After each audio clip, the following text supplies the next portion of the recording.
네, 안녕하십니까. 에릭입니다. 오늘은 한 전설의 트레이더가 1년 내로 금리가 대폭 내려간다는데 베팅하겠다고 해서 그 얘기를 가져왔습니다. 네, 오늘의 주인공 전설의 트레이더는 바로 폴 튜더 존스입니다. 폴 튜더 존스 하면은 뭐 또 다른 전설의 트레이더인 스탠리 드러켄밀러와 어깨를 나란히 하는 전설적인 트레이더로 유명하죠. 과거 이력을 봐도 1987년 블랙 먼데이를 예측해서 큰 수익을 거뒀고, 또 1999년 일본 버블 붕괴를 예측해서 또 큰 수익을 거뒀습니다. 그래서 알려진 바로는 44년 동안 연평균 수익률이 19%에 달한다 라고 합니다. 정말 드러켄밀러에 뒤지지 않는 엄청난 기록이죠. 그리고 특이사항으로는 아마복싱 대학부 웰터급 챔피언 출신이라고 합니다. 그래서 얼굴을 보면은 전형적인 은퇴한 복서상이죠.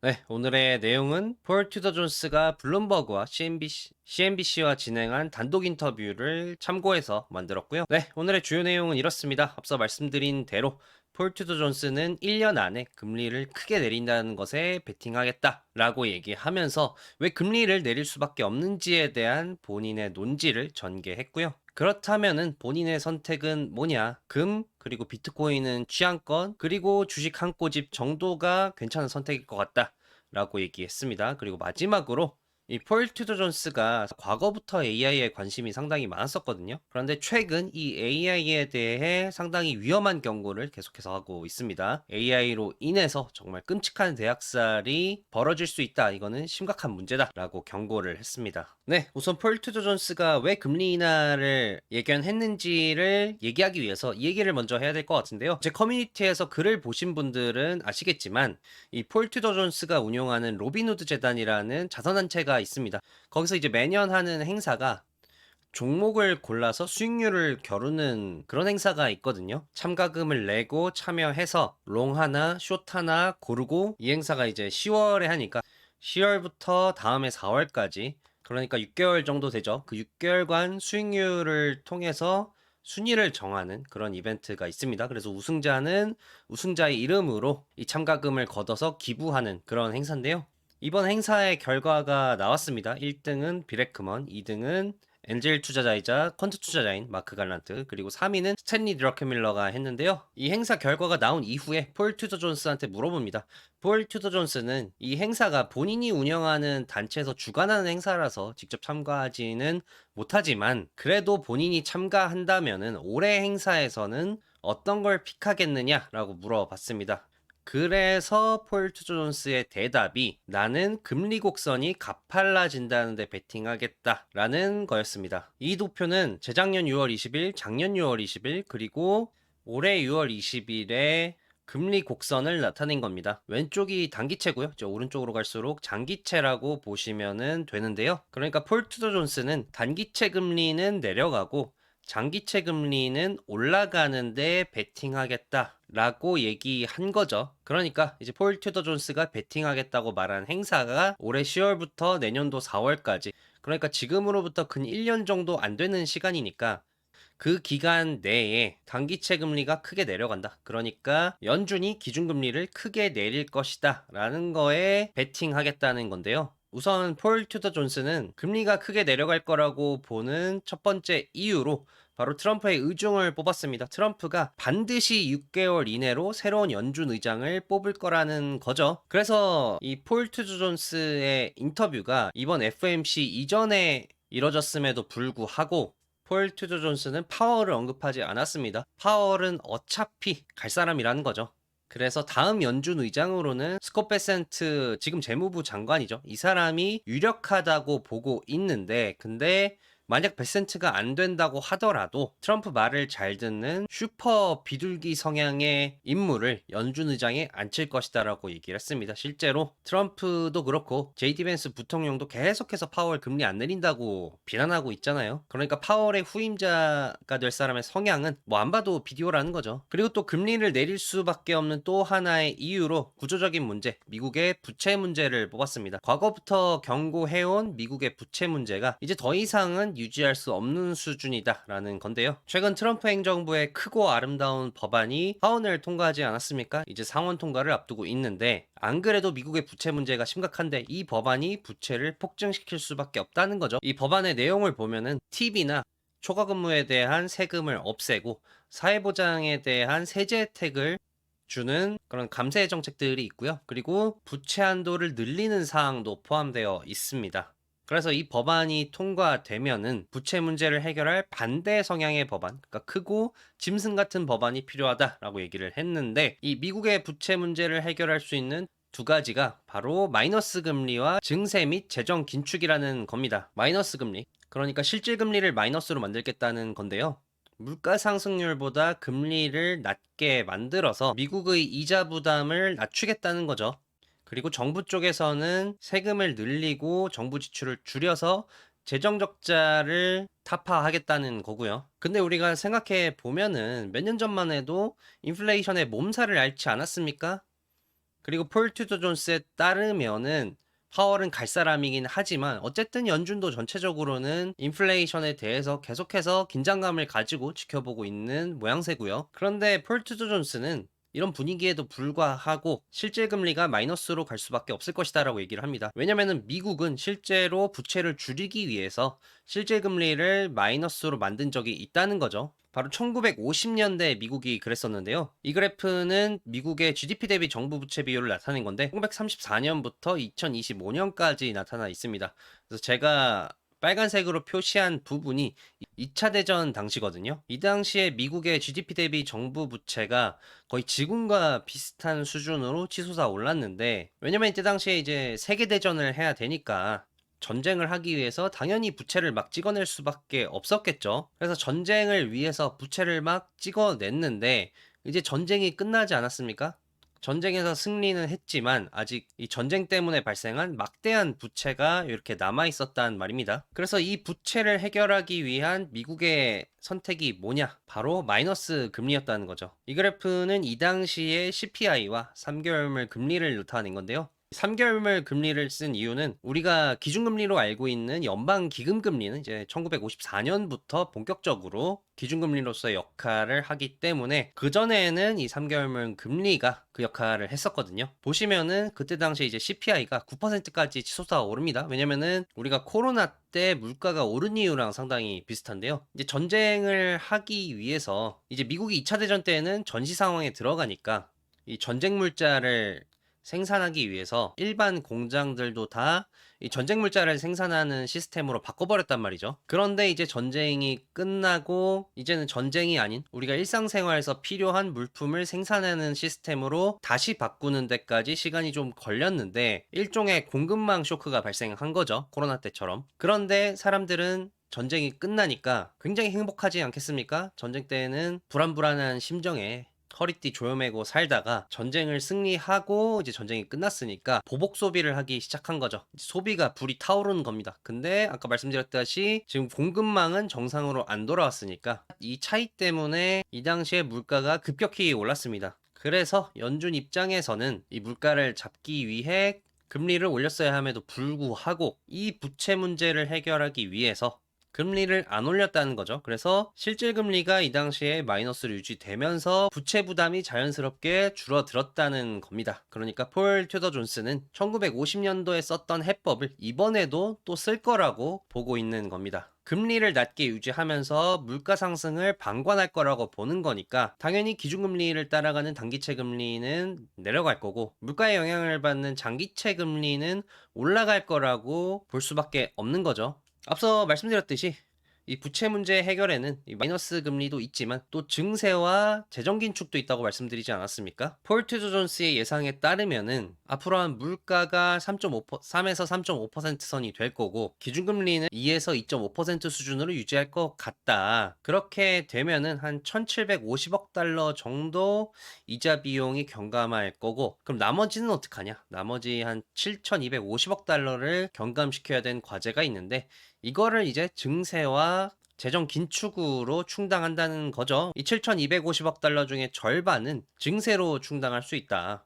최고 세율을 49%까지 올리고 자본소득세를 40%로 하고, 그리고 연간 부유세도 1%로 신설하고, 그래서 이렇게 세금을 올리는 방식으로 절반을 충당하고 나머지 절반은 정부 지출 감소로 충당한다. 그래서 계산해 보니까 그냥 분야 가릴 거 없이 정부의 모든 예산을 6%씩 줄이면은 이 나머지 절반이 충당된다고 합니다. 이 설명을 들으면서 느끼셨겠지만 증세와 재정 긴축이 정말 엄청나게 급진적이잖아요. 그만큼 부채 문제가 심각해서 이런 극단적인 수단을 동원할 수밖에 없다는 건데, 그런데 정작 시장은 요즘에는 부채 문제에 그렇게 크게 반응을 안 하는 것으로 보인다는 거죠. 이 트럼프의 크고 아름다운 법안, 요게 통과됐을 때 폴 투더 존스는 장기채 금리가 엄청 뛸 거라고 봤는데, 근데 뭐 채권 시장이 정작 시큰둥하게 반응했다는 겁니다. 근데 이렇게 반응하는 이유는 부채 문제를 약간 WWE 프로레슬링 보듯이 보기 때문이다라고 얘기했는데요. 우리가 프로레슬링이 실제가 아니라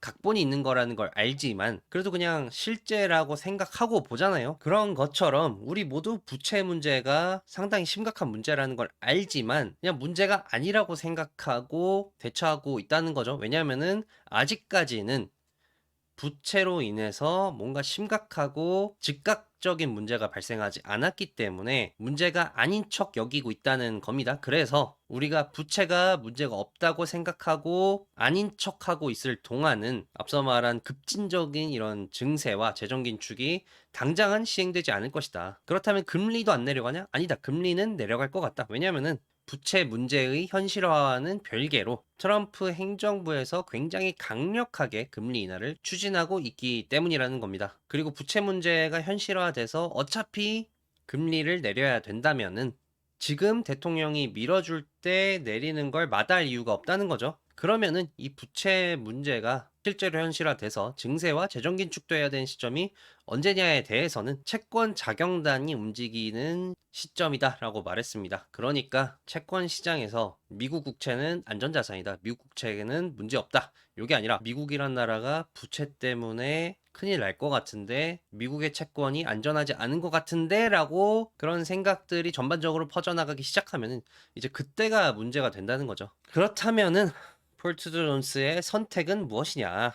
금리를 내리고 인플레를 방관할 거기 때문에 인플레이션을 해지할 수 있는 수단이 필요하다. 그래서 금, 비트코인, 주식을 뽑았고요. 주식 같은 경우는 주식만으로는 이번 인플레이션에 대응할 수 없다고 봤습니다. 왜냐면은 지금 미국의 주가는 부채 문제가 없다는 가정하에 형성된 주가인데 미국이 부채 문제 때문에 흔들리기 시작하면은 주가도 당연히 빠질 수밖에 없다는 거죠. 그래서 주식 비중은 크게 가져가지 않되 인플레이션에 대응할 수 있는 몇 가지 주식으로만 가져가고, 그리고 비트코인 같은 경우는 변동성이 상당히 크기 때문에 이제 개인에 따라서 자신이 얼마 정도의 변동성을 감당하느냐에 따라 취향껏 가져가라 라고 조언했습니다. 그리고 앞서 말했듯이 금리 내려가고 물가는 오를 테니까 단기채는 롱하고 장기채는 숏하는 이 투자가 가장 직관적이고 쉬운 투자 방법이고, 또 금리가 내려갈 거니까 달러도 떨어질 것이다. 그래서 달러 숏도 직관적인 투자 방법이다 라고 얘기했습니다.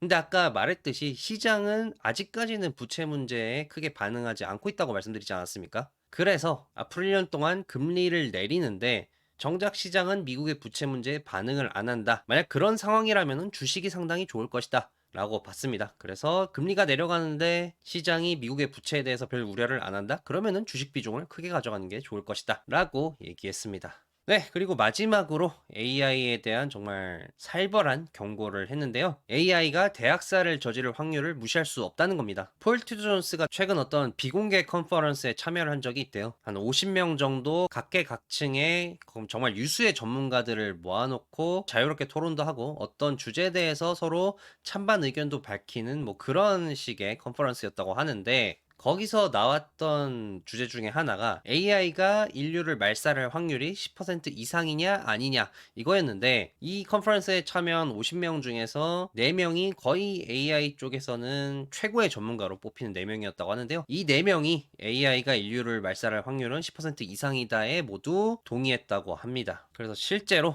그러면은 그 전문가들은 어떻게 대응하고 있냐라고 물어보니까 그 미국의 중서부에 농장 사놓고 거기서 가축 기르고 농사 지으면서 뭐 일종의 아포칼립스를 준비하고 있다라고 얘기했다고 합니다. 이렇게 무시무시한 경고를 던질 수밖에 없는 이유는 바로 지금 전 세계가 AI 성능의 발전에만 주목을 하고 거기에만 투자하고 노력을 하지, 정작 AI의 안전장치에 대해서는 아무도 고민하고 노력하지 않는다라는 겁니다. 그래서 AI의 성능은 통상 한 4개월마다 5배씩 좋아지고 있지만 어느 누구도 안전에 대한 고민을 하지 않는다는 거죠. 아까 이제 인류 말살도 AI가 자각을 하게 돼서 인류를 죽이는 게 아니라 AI의 지금 정도의 성능 혹은 지금보다 좀 더 좋아지면은 누구나 엄청나게 치명적이고 새로운 생화병기를 만들 수 있다는 겁니다. 손쉽게. 그러면은 누구나 나쁜 맘만 먹으면은 굉장히 치명적인 생화학 테러를 저지를 수 있다는 거죠. 그래서 AI를 범죄에 활용하고 안 좋은 쪽에 활용하는 이런 리스크들 때문에 수많은 사람이 죽을 수 있다고 얘기하는 겁니다. 실제로 뭐 일론 머스크도 AI로 인해서 인류가 말살될 확률이 뭐 20% 정도다라고 얘기하지 않았습니까? 그래서 이제는 AI의 뛰어난 성능이 엄청난 생산성 향상을 가져다 주겠지만 또 그 반대급부로 엄청나게 파괴적인 피해도 줄 수 있기 때문에 안전장치에 대한 고민을 해야 된다는 건데요. 근데 지금 사회 분위기가 전혀 그렇지 않다는 겁니다. 폴 튜더 존스는 이번에 통과된 크고 아름다운 법률을 보면서 이 자유지상주의가 사회주의만큼 우리 시스템에 굉장히 큰 타격을 줄 수 있다라고 생각했다는데요. 이 크고 아름다운 법안에 AI 규제를 향후 10년인가 5년 정도 금지를 해버리는, 그러니까 AI 규제를 만들 수 없게 하는 그런 내용이 있거든요. 그러니까 안전장치에 대해서 고민을 안 하는 게 아니라 그냥 안전장치 자체를 없애버리겠다는 거죠. 그래서 우리 사회의 시스템이 개인의 사유재산을 지키는데 몰빵된 시스템이 아니라 법과 적절한 규제를 통해서 안전을 지키고 이런 것들을 중요시하고 우선시하는 시스템인데, 근데 이런 규제들을 개인의 자유를 침범한다고 생각하는 자유지상주의자들이 거부하고 있다. 그래서 이러한 행태로 AI로 인한 재앙이 일어날 수 있다고 폴 투드 존스는 우려하고 있습니다. 네, 그리고 또 두 번째로 AI가 사회 갈등의 기폭제가 될 수 있다라는 점도 우려하고 있었는데요. 지금 뭐 미국의 사회적 갈등이 심각한 수준이라는 거는 이제 모두 다 알고 있는 사실이잖아요. 그리고 이러한 심각한 사회적 갈등의 원인은 극심한 경제적 불평등이라는데 많은 이들이 이제 동의를 하고 있는데, 실제로 폴 투더 존스에 따르면은 1980년대 이후 생산성 증가분의 15%는 하위 90%에게 돌아가고 나머지 85%가 상위 10%에게 돌아갔다. 그러니까 상위 10%가 생산성 증가, 경제 성장의 과실을 대부분 다 가져갔다는 건데, 앞으로 이제 AI로 인해서 이전보다도 훨씬 더 큰 생산성 증대가 예상이 되는데, 근데 이런 분배는 더 불평등해질 거라는 거죠. 실제로 이 클로드를 만든 엔트로픽의 CEO에 따르면은 향후 5년 내에 실업률이 20%에 달할 수도 있다라고 경고를 하고 있죠. 그만큼 많은 사람들이 AI 때문에 직장을 잃을 거고 지금도 그런 흐름을 보이고 있기 때문에, 그래서 여기서 더 경제적 불평등이 심해져서 사회적 갈등이 더 극대화가 되면은 뭐 이 나라가 존속할 수 있겠냐라는 우려를 하는 겁니다. 그래서 빌 게이츠가 주장한 로봇세나, 앞서 언급한 엔트로픽의 CEO가 주장한 토큰세, 그러니까 LLM을 만든 회사들이 어떤 유저가 사용하는 거에 따라서 매출을 내면 그거의 일정 부분 정도 이제 세금을 내는 이런 제도를 신설해서 어느 정도 이제 불평등을 바로 잡아야지 이 사회가 무너지지 않는다라고 폴 튜드 존스는 보고 있습니다. 네, 여기까지가 오늘의 내용이었고요. 오늘의 내용을 정리하자면 이렇습니다. 이 폴 튜더 존스는 어떻게 되든 간에 1년 내에 큰 금리 인하가 있을 확률이 매우 높다고 보고 있는 건데, 근데 이제 갈림길이 금리는 내리는데 미국 부채에 대한 우려를 자산시장이 하느냐 안 하느냐잖아요. 근데 이 우려를 하든 안 하든 관계없이 금리 인하만 해도 상당히 수혜보는 자산들이 있을 거란 말입니다. 대표적으로 비트코인이나 금이 유력 후보죠. 특히 금 같은 경우는 22년, 23년 이후로 미국이 채권을 많이 찍어내서 채권 수급이 불균형해져서 미국의 채권 금리가 뛰어오를 것이다라는 우려 때문에 이 채권 금리가 올라서 실질 금리가 올랐음에도 불구하고 금 가격은 무너지지 않고 오히려 계속 올랐죠. 그래서 비트코인과 금이 이 후보가 될 수 있을 것 같고, 그러면 이제 결국 주식 같은 경우에는 큰 폭의 금리 인하는 주식에 도움이 되지만 문제는 자산시장이 부채 문제에 대해서 우려하냐 안 하냐잖아요. 그래서 자산시장이 부채 문제에 대해서 우려를 하냐 안 하냐를 보기 위해서는 금리가 떨어지는 동안 채권금리와 리스크 프리미엄이 어떻게 되는지 볼 필요가 있다. 장기채 금리가 막 올라가면은 이제 채권 시장이 미국의 부채 문제에 대해서 우려를 한다는 거고. 근데 그 상황에서 주식의 리스크 프리미엄이 낮다는 것은 미국 주식이 고평가돼 있다는 건데, 그렇게 되면 이제 주식이 빠지는 시나리오로 가는 거죠. 미국 주식이 고평가된 상황에서 미국 부채 문제가 현실화되기 시작하면 이 멀티플이 빠질 수밖에 없으니까. 그래서 부채 문제가 현실화가 돼서 미국 주가가 크게 흔들리느냐 아니냐는 이제 채권 금리와 리스크 프리미엄을 보면은 어느 정도 가늠할 수 있지 않나라고 말씀을 드리면서, 오늘도 영상 시청해 주셔서 감사하고요. 그럼 저는 다음 영상에서 다시 찾아뵙겠습니다. 감사합니다.